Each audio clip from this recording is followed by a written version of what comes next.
go to a question. So I haven't read High Functioning yet. I'm very excited to read it.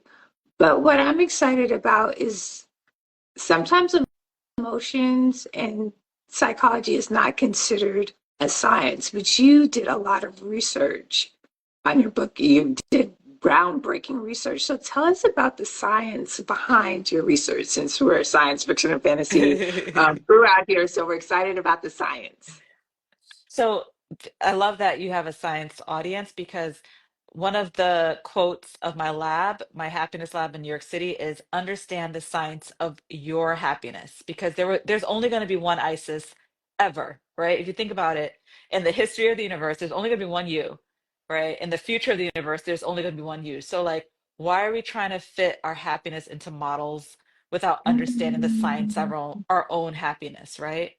And I think that that's where like I start the book, like understand what makes you you. So like in my book, I talk about ways for you to understand how your past pain, your past experiences shaped you.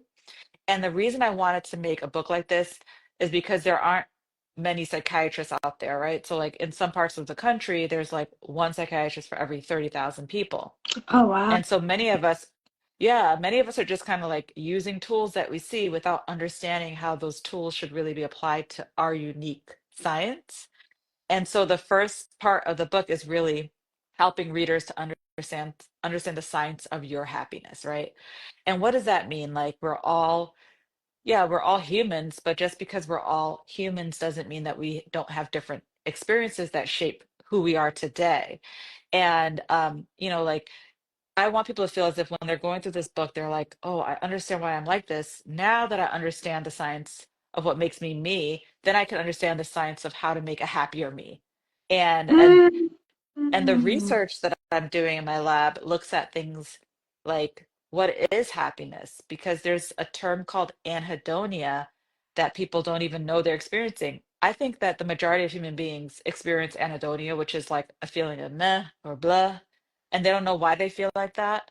And so I break down the science of that because in order to understand why you feel a lack of joy, which is anhedonia, you need to understand what makes you happy. And so the book Mm. really takes a deep dive into that.